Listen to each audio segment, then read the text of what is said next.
जय हिंद साथियों। तो आज की इस वीडियो में पूरी जीके के ऐसे 100 टॉप लेवल के क्वेश्चंस हम देखेंगे जिन क्वेश्चंस को अगर आप देख लेते हैं अच्छे तरीके से, इन सभी सवालों को अपने मनोमस्तिष्क में स्टोर कर लेते हैं, तो मेरा मानना है कि पेपर आपका साथियों बहुत आराम से निकल जाएगा।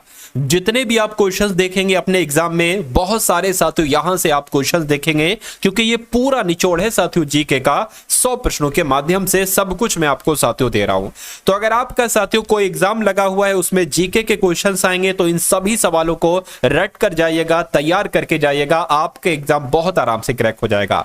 तो पहला सवाल साथियों आपकी स्क्रीन पर है और बहुत तेजी के साथ चलेंगे। 100 प्रश्नों को 25 से 30 मिनट में साथियों कंप्लीट करेंगे और आप देखिएगा कि इन 100 सवालों में से आप कितने सवाल साथियों सही कर पा रहे हैं। पहला सवाल कह रहे कि सबसे पहले गौतम बुद्ध ने उपदेश किस स्थान पर दिए थे? तो मैं कहूंगा सबसे पहले तो गौतम बुद्ध ने अपने उपदेश सारनाथ में दिए थे। नेक्स्ट नंबर का सवाल है, कह रहे कि इनमें से कौन सा जैन धर्म के त्रिरत्न में शामिल नहीं है? तो मैं कहूंगा देखिए आपने सुना होगा जैन धर्म के त्रिरत्न में सम्यक दर्शन है, सम्यक ज्ञान है, सम्यक अगर बात करें साथियों सम्यक चरित्र भी है, लेकिन सम्यक चिंतन का नाम आपने नहीं सुना होगा। नहीं सुना होगा तो ये आप लोग ध्यान रखेंगे, जैन धर्म के त्रिरत्नों में शामिल नहीं है। अगला सवाल आपकी स्क्रीन पर है, कह रहे कि भारत में मौर्य साम्राज्य की नींव की अगर बात करें तो कौटिल्य ने किसकी सहायता से साथियों डाली थी? मैं कहूंगा कि भारत में जो मौर्य साम्राज्य की नींव डाली गई थी कौटिल्य ने चंद्रगुप्त मौर्य की सहायता से डाली थी। उसके बाद देखिए कलिंग को जीतने के बाद अशोक ने क्या किया था मुझे बताइए। तो आपको मालूम होना चाहिए साथियों, अपने राज्य की सीमा बढ़ाई थी नहीं,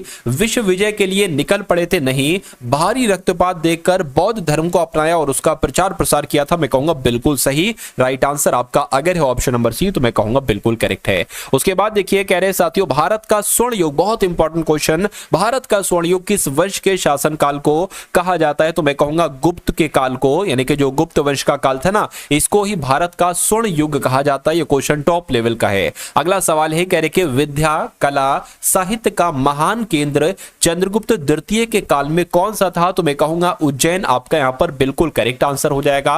यानी कि विद्या कला साहित्य का महान केंद्र जो था ना, वो उज्जैन था चंद्रगुप्त द्वितीय के कार्यकाल में। उसके बाद देखिए कुषाण काल में सबसे अधिक विकास किस क्षेत्र में हुआ था मुझे बताइए। तो अगर साथियों यहां पर हम बात करते हैं तो कुषाण काल में सबसे अधिक विकास वास्तुकला के क्षेत्र में हुआ था। कौन से क्षेत्र में साथियों? वास्तुकला के क्षेत्र में हुआ था। अगला सवाल है आपकी स्क्रीन पर, यहां पर अगर बात करें साथियों चंद्रगुप्त विक्रमादित्य के दरबार में 9 रत्नों में साहित्य के क्षेत्र में अधिक प्रसिद्ध थे, तो कौन थे साथियों? कालिदास का नाम सबसे प्रसिद्ध था। उसके बाद देखिए गुप्त काल में औषधि शास्त्र के प्रमुख विद्वान साथियों कौन थे? तो मैं कहूंगा धन्वंतरी आपका सही जवाब हो जाएगा, क्योंकि गुप्त काल में औषधि शास्त्र के प्रमुख विद्वान कौन थे? धन्वंतरी थे।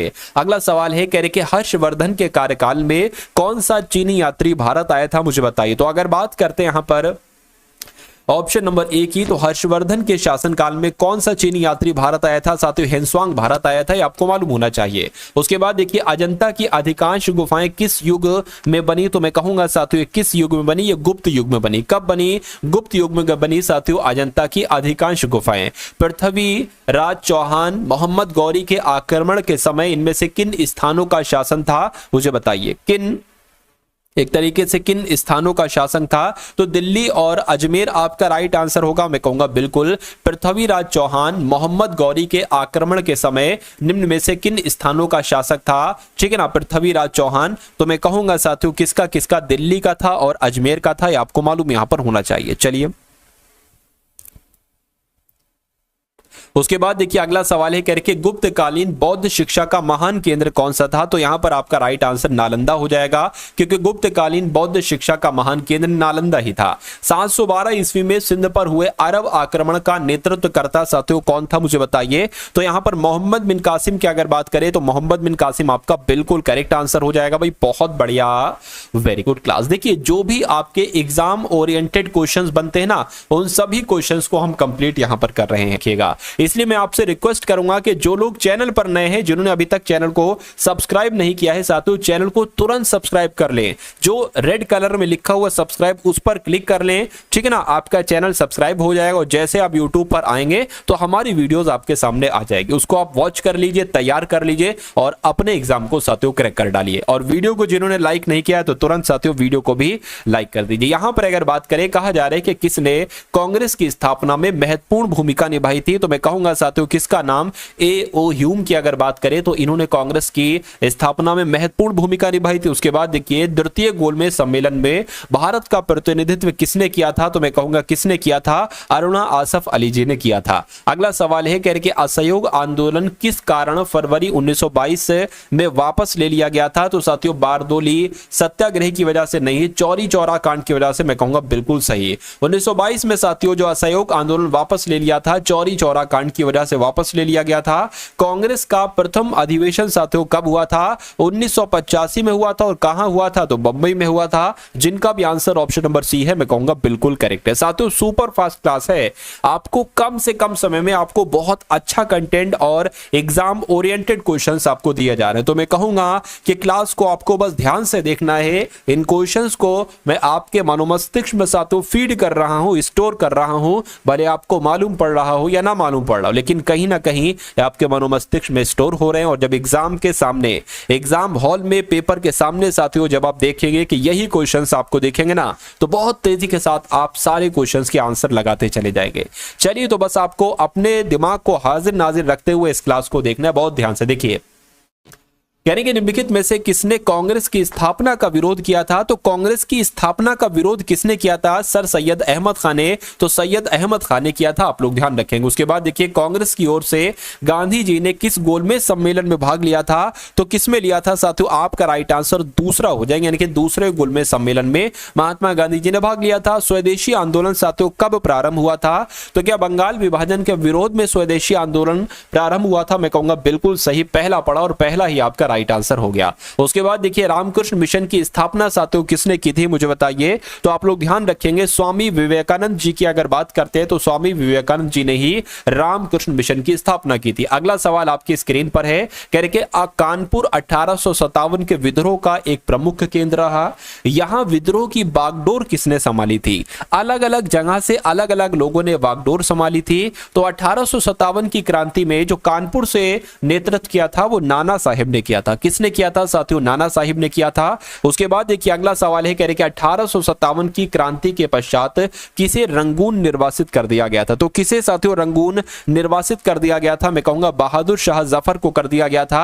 राइट आंसर आपका ऑप्शन नंबर सी हो जाएगा। नेक्स्ट नंबर का सवाल है, कह रहे कि वेनेजुएला के घास के मैदान क्या कहलाए जाते हैं, इनको क्या कहा जाता है साथियों मुझे बताइए। तो इनको साथियों लानोस कहा जाता है। क्या कहा जाता है, इनको लानोस कहा जाता है। सही जवाब आपका बी के साथ जाएगा।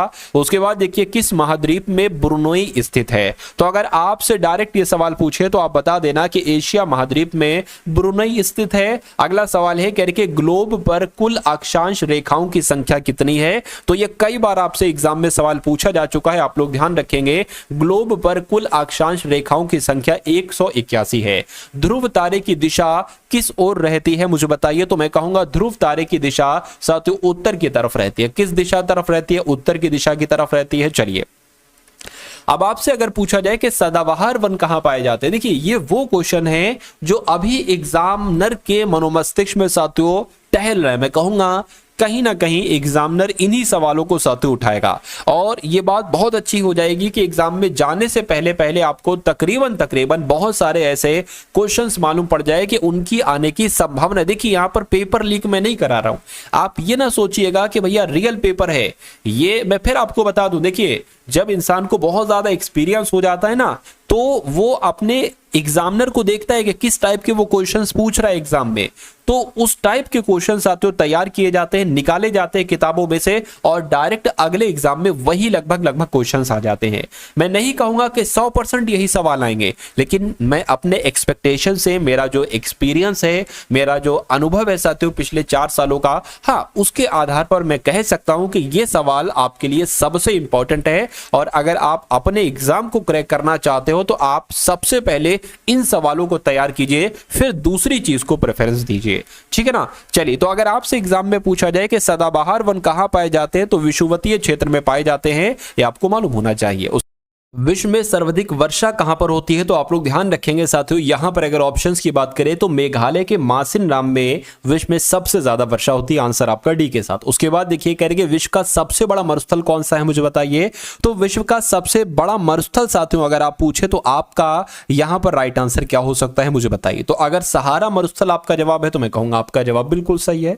उसके बाद देखिए अगले नंबर का सवाल है आपकी स्क्रीन पर, आपसे पूछा जा रहा है कि भारत की भू सीमा सर्वाधिक किस देश के साथ लगी हुई है, संबंधित है, मैं कहूंगा।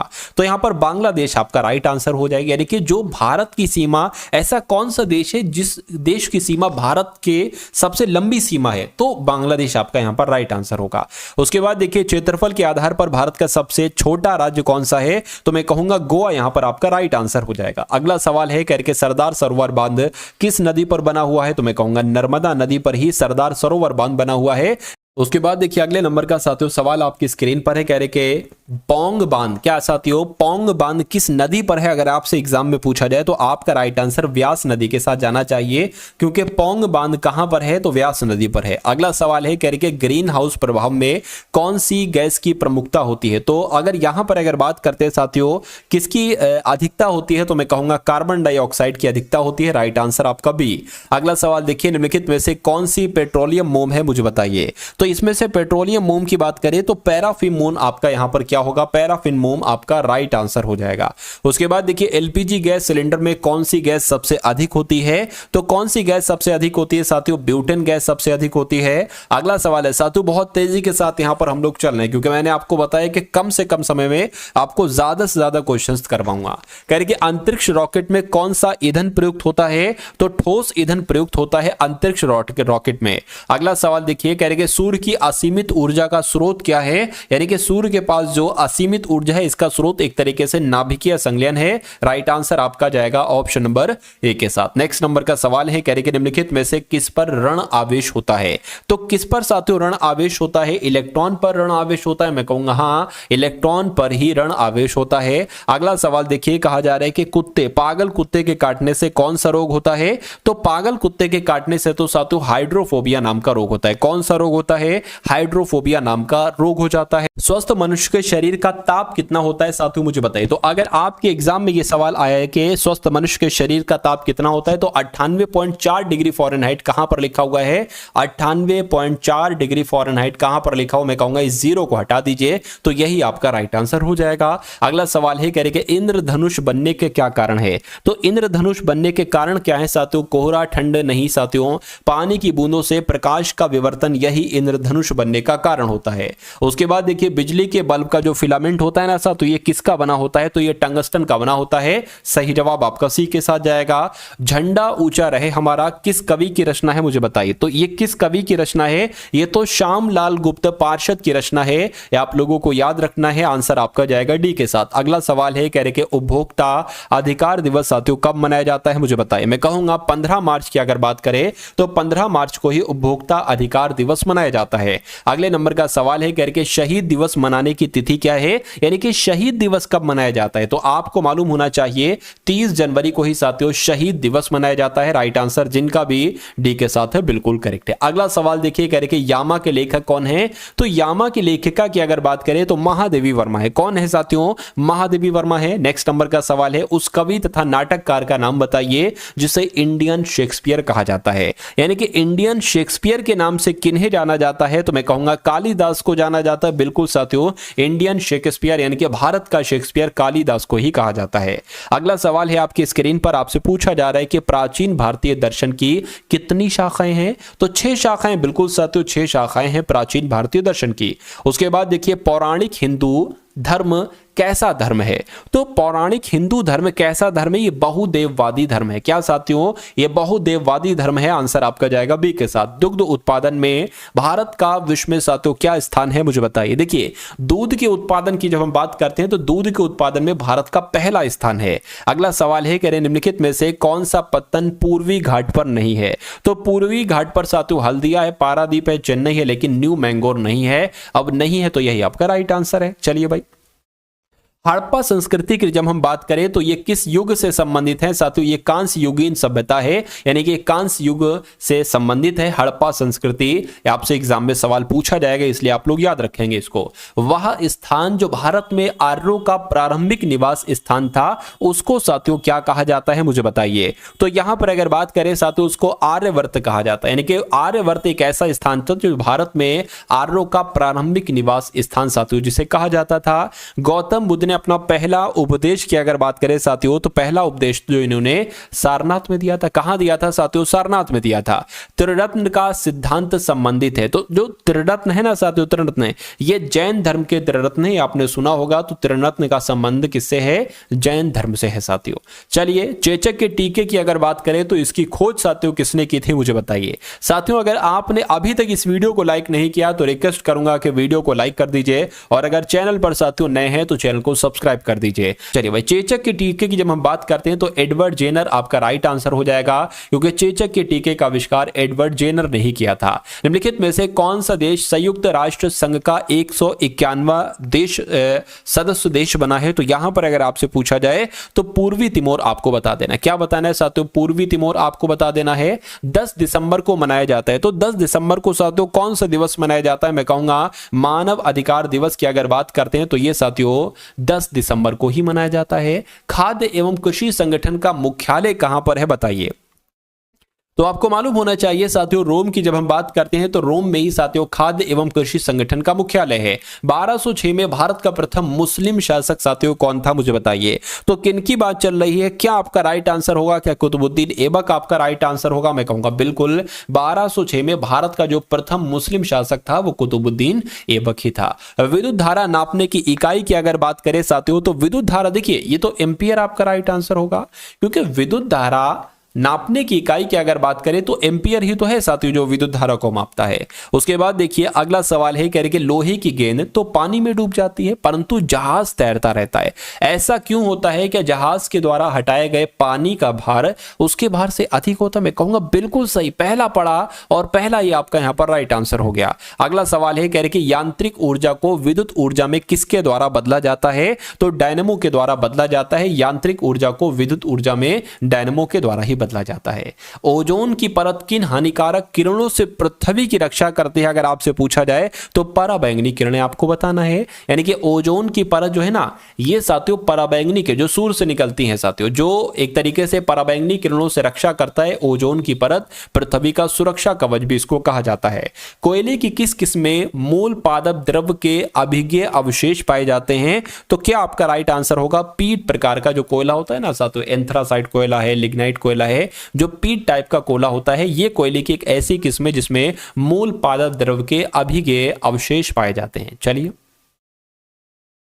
यानी कि मानव शरीर में कितने प्रतिशत जल पाया जाता है? यहां पर अगर बात करें साथियों, आपका राइट आंसर क्या होगा, मुझे बताने की कोशिश करिए। तो आपका राइट आंसर साथियों देखिए लगभग आपका 70% के साथ आंसर जाएगा। तो सबसे नजदीकी जवाब आपका जो होना चाहिए वो 70% हो जाएगा। चलिए, मानव शरीर में फेफड़े का कार्य क्या होता है? रक्त का शुद्धिकरण करना या सांस लेना, कार्बन डाइऑक्साइड छोड़ना या ऑक्सीजन छोड़ना? मैं कहूंगा रक्त से साथियों एक तरीके से ये फिल्टर करता है, ठीक है, ब्लड को हमारे फिल्टर करता है।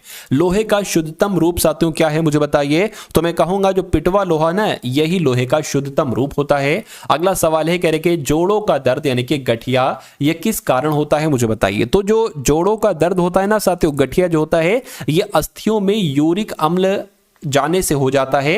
ये आप लोग ध्यान रखेंगे, इसलिए राइट आंसर आपका जाएगा बी के साथ। विटामिन क्या होते हैं, मुझे बताइए।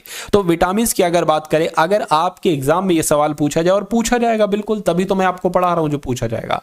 विटामिन जो होता है ना, ये कार्बनिक यौगिक होते हैं। कैसे यौगिक? ये कार्बनिक यौगिक होते हैं। नेक्स्ट नंबर का सवाल है, कहा जा रहा है कि ग्रीन हाउस प्रभाव में कौन सी गैस की प्रमुखता होती है? तो मैं कहूंगा कार्बन डाइऑक्साइड गैस की प्रमुखता होती है। आंसर आपका बी के साथ। निम्नलिखित में से कौन सी पेट्रोलियम मोम है मुझे बताइए। तो यहां पर पैराफिन मोम मैं आपको बतला चुका हूं साथियों, पेट्रोलियम मोम होती है पैराफिन मोम। उसके बाद देखिए एलपीजी गैस सिलेंडर में कौन सी गैस सबसे अधिक होती है, तो आपका राइट आंसर साथियों ब्यूटेन हो जाएगा, जिनका भी आंसर यहां पर बी है, बिल्कुल करेक्ट है, बी नहीं बल्कि सी है।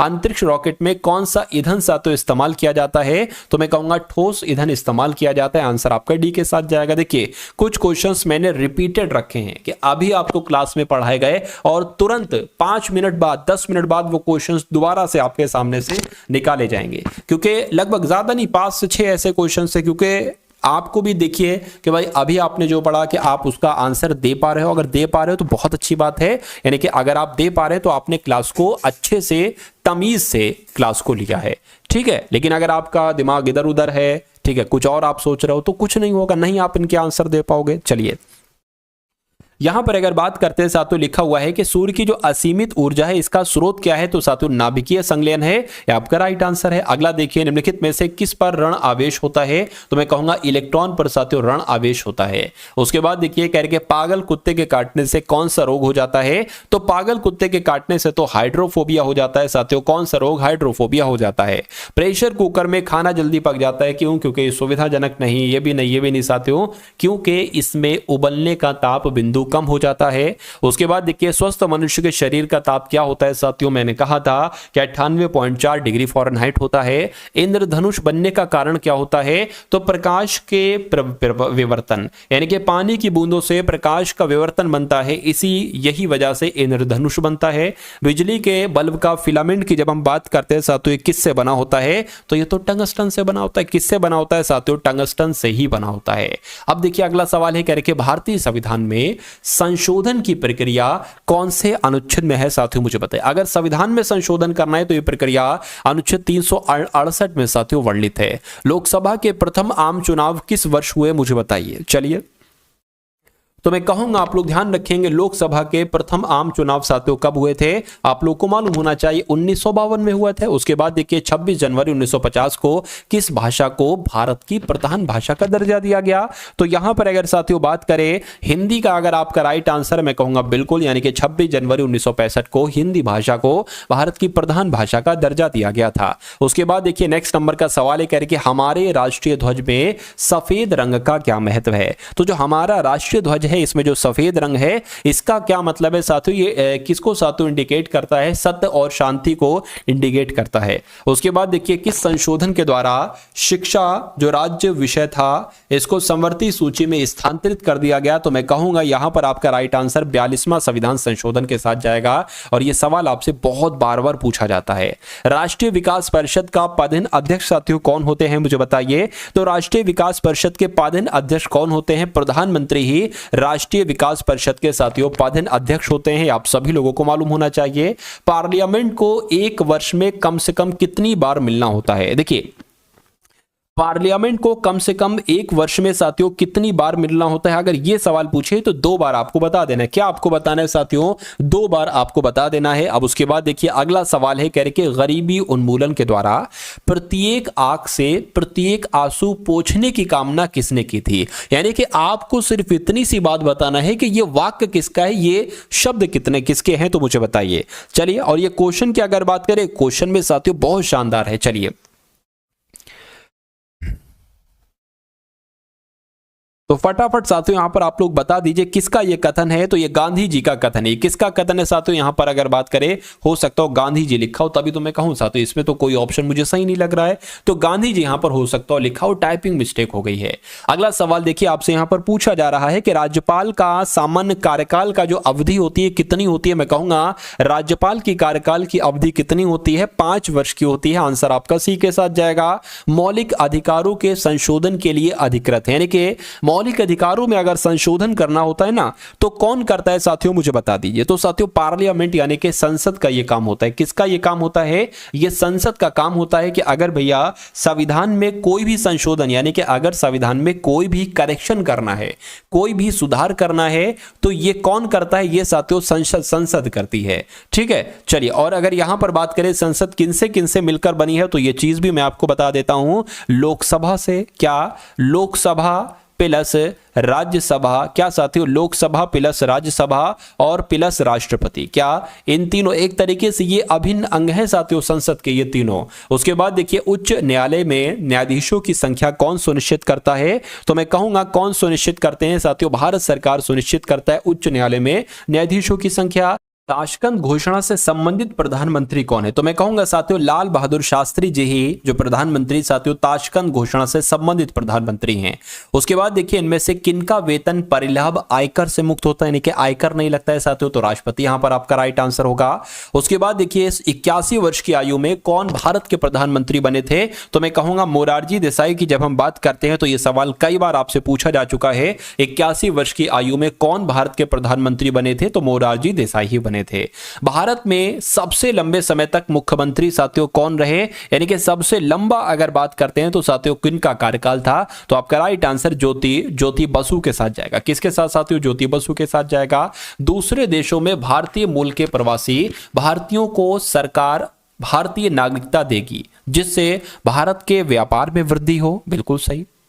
देखिए जो दूसरे देशों में भारतीय मूल के निवासी आ रहे हैं इनको भारतीयों को इनको भारत सरकार जो है ना, भारत सरकार भारत की नागरिकता देगी, क्या भारत में व्यापार में वृद्धि होगी, ये कहीं ना कहीं एक मकसद हो सकता है। भारत में निवेश कराने के लिए भी हो सकता है मकसद, भारतीय संस्कृति की जड़ों को रिश्तों को मजबूत बनाने के लिए, बात भी बिल्कुल सही, यानी कि मैं कहूंगा कि सभी बिल्कुल सही है, इसलिए आंसर आपका ऑप्शन नंबर डी हो जाएगा। उसके बाद देखिए इनमें से कौन लगातार सबसे लंबे समय तक उपराष्ट्रपति और फिर राष्ट्रपति रहे, मुझे बताइए।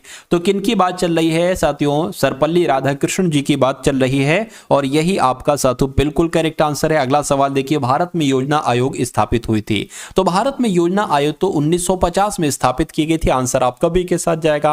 अन्य पिछड़ा वर्ग में आरक्षण करने का श्रेय किसको दिया जाता है, तो साथियों किसको दिया जाता है, मंडल आयोग को दिया जाता है, ये आपको मालूम होना चाहिए। उसके बाद देखिए राष्ट्रपति के कार्यकाल की अवधि कितनी होती है, मुझे बताइए। तो ये तो 5 वर्ष होती है, आपको भी पता होगा राष्ट्रपति के कार्यकाल की अवधि कितनी होती है, 5 वर्ष की होती है। 1975 में राष्ट्रीय आपातकाल की घोषणा किसने की थी, तो 1975 में जो राष्ट्रीय आपातकाल की घोषणा की गई थी तो फखरुद्दीन अली अहमद जी के द्वारा की गई थी, इसलिए राइट आंसर अगर आपका है ऑप्शन नंबर बी के साथ, तो मैं कहूंगा आंसर आपका बिल्कुल करेक्ट है। चलिए